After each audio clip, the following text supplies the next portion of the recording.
Man, today is going to be a fun one. Okay.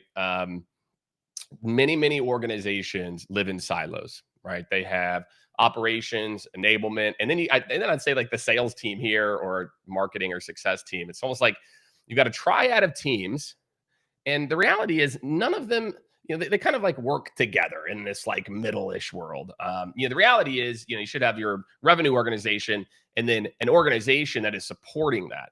And so today I'm going to talk about why I'm going to make a case for why RevOps, by my definition, okay, may not be what your company is doing, but maybe, we can help you with that as well too.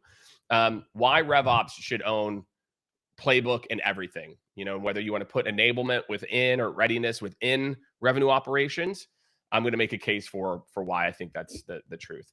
So, typically, when you think about the sales playbook, what happens? The sales, let's be honest, usually the sales leader, a new leader comes in and says, we've got to work with Scaled and build a new playbook, or, we've got to implement ABC, new acronym that, I used at my last company. And so then we decide, hey, we're going to build a playbook. Okay. Rarely is it based on the data around what's broken with the sales process. Sometimes it is. Sometimes there's small changes. But the issue is typical sales playbook, kind of development is owned by like the enablement group. And, sometimes the enablement group hasn't been in sales before either. And that it's not a prerequisite to be great at enablement, to be in sales, by the way, but it helps. So what happens is, they're tasked to go out and build this enablement thing. And then they kind of loop in the, Salesforce team or the RevOps team or the sales ops team and say, okay, hey, we're going to have some fields that we want to add. And then they're like, why do we want to add that? And then sales is like, don't add that. And then they say, well, we might need that. Or the enablement team doesn't even know what their sales tech stack is and like how these playbooks can be reinforced in it. So it's that problem is why there should just be one group that owns the process improvements that we make at an organization. And in my opinion, that's the only way to get this to work. Because when you have one group that is responsible for making process and technology changes, you start to eliminate the silos, right? You start to eliminate the thought that, oh, we should solve a problem in this singular way. My group is responsible for this part of the problem, and so we want to solve it this way. My group's responsible for this part, and we want to solve it this way. If RevOps, which again, I'll make my case for it now, on the kind of the how many reasons do I have here? 5 reasons why RevOps should own it. But that's why RevOps should own it, right? RevOps should own it. Looks like I'm a little loud. RevOps should own it because they have that journey. That's number one. So RevOps should have a clear view of the entire journey. Marketing touch points, touch, moving into middle funnel, bottom funnel, success organization, churn, all of it.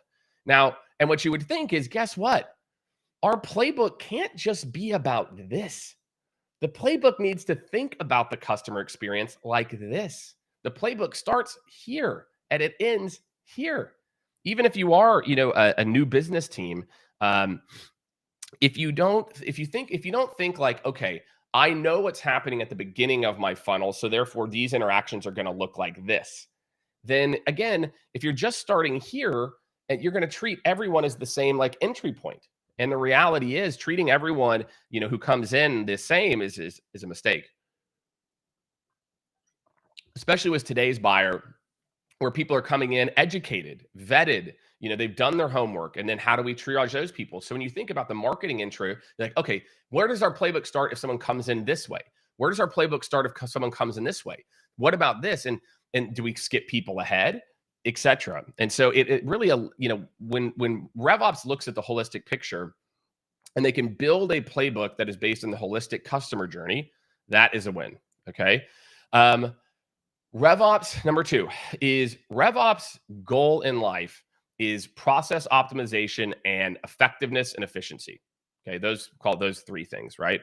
How do I take a process, improve how efficiently people move through it, and how successful and effective they are? Because things that are efficient aren't always effective, and things that might be super effective aren't always efficient, right? And so if that's RevOps' job, is to optimize the processes and the flow, right? Which I don't think anybody would disagree with. RevOps needs to be able to solve the certain challenges with process improvements, not just big technology overhauls, right? And that kind of gets to another point I'll kind of mention, which is why I'm not a fan of companies in 2024 doing $500,000 playbooks or $100,000 playbooks, because if RevOps is fixing this, they'll analyze the process, the effectiveness, the efficiency. Say, you know what, the playbook just needs to be fixed here or here and here. And so many times companies, you don't need this huge thing. Instead, because RevOps has the end-to-end view, RevOps can say, okay, we need to make a change here versus here. And actually this part of the process is okay where it's at. So that's a good one. Number 3, okay, RevOps can be more objective than sales leaders. I'm sorry, sales leaders. Sometimes you all need a objective viewpoint. So again, when someone comes in and says, hey, we got to do this big playbook overhaul, if you have an organization that can look at the holistic picture and say, look, I totally get that. Let's review some of the data here. Here's this part of the playbook. Here's the scripting. Here's the messaging. Here's the SOP. We actually just want to change this part of the messaging. And we think that will actually unlock this bottleneck. And so the playbook just needs to focus here.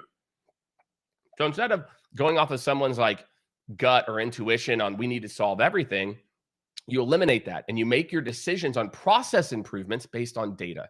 And instead, if it's the enablement team, they get excited to do a big playbook, right? Oh, cool, it's a big project. Well, that's great, but enablement could be doing more training or other things if they weren't focused on fixing things that weren't even issues. So when RevOps can be more objective, it can solve specific pieces of the puzzle versus this kind of holistic, piece of it. Number 4 is then when you think about the playbook, RevOps already knows the changes that need to be made in the system. So they're cool, this is going to be our process now, our customer process. Now, how do we want to reinforce that with the tech stack? That one's pretty straightforward, right? And the issue is and I see that, trust me, I see this in the playbook work we do. These teams do not collaborate the way that they should. And so sometimes enablement doesn't know what to ask for in the tech stack. And the people doing the tech stack work don't understand why the changes need to happen. So if RevOps owns the playbook, then that goes away because it's all been decided on here's what's going to happen at each step. Here's our process and here's the technology to underpin it. Okay. And then last, but certainly not least, if RevOps owns the playbook, okay, it can free sales leadership and other people to go focus on other activities, coaching, closing more deals, activities that contribute to sale. Why? Because they can trust they've got an organization that is consistently looking at the process end to end and is going to make changes. They've got one central organization to say, hey, we've got a rep who's been doing this part of the process this way, and you can see the stats. Should we make an update to this part of our process across these teams because this team over here has found a new way to do this? Yeah, sure, let's do it. And then RevOps can go, boom, here's new playbook content. And then here's the tech piece. If that needs to change, redeploy plan, and we're ready to rock. So I got to tell you, it truly, truly is one of the most important decisions a company makes to overhaul the playbook. Okay. And I can tell you without a doubt that the companies that make sure that RevOps owns the end-to-end playbook, not the tech usage piece only, but the process, the customer journey, right? You will have an aligned revenue organization. Your likelihood of success that you are going to, see from a playbook deployment when you've got these work groups working together, the changes in the lift when instead of thinking about things, not objectively and saying, hey, this is what I did before, we're going to rip and replace and do these things, when the reality is that's not what needs to happen. So your ability to focus on the key parts of the playbook that need to be updated, your ability to create a more holistic plan and have cross-functional teams that are thinking about everything at the same time, I promise will lead to a much more efficient RevOps organization. And, this is coming. Look, there's very few companies in the world that can say they've built hundreds of sales playbooks and overhauled hundreds of people's CRMs and sales technologies and at the same time. And I can tell you that this is the way, right? That if it, because and that's why, I think what makes our team unique is that when people come to us with problems, there's a process piece we look at, the content and whatever's happening there, and there's a tech piece, and then it's like, what's the right mix of those two to solve the problem?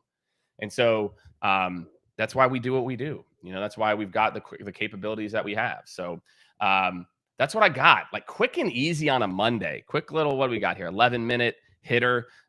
Hopefully some thought-provoking things in here. Again, obviously, if you want to get in touch with us, you can check out my calendar link here. If this is something that's top of mind, looking at the playbook, thinking about your revenue kind of operations group. Also, as usual, I'm sure you might have tuned in. You're like, Jake, why aren't you talking about ChatGPT? I'm really confused. Obviously, I'm still talking a ton about that. KB and I have our final show of November, I think, probably. Yeah. Final episode of November on Sales AI Unleashed on Thursday. So here's a link for that. And then make sure to sign up for our Prompt Pro community where you can get all the best prompts and sign up for one of our workshops. We actually have a workshop kicking off, I think, tomorrow. So get in there, sign up. It's $100, spend an hour and a half. Like we'll give you the cheat code of like what you need to know about ChatGPT. So, look, anything related to RevOps, where can I use ChatGPT? That's what we're all about. So I hope this episode was helpful. Tag in your sales leader on this. Tag your sales leader. Be like, look, you need to listen to this. It's only 10 minutes because we got to change the way we're going to think about go-to-market and who's going to own what. And as always, get in touch with me if you want to discuss more. So thanks, everybody. Have a great rest of your week, and I will see you Thursday.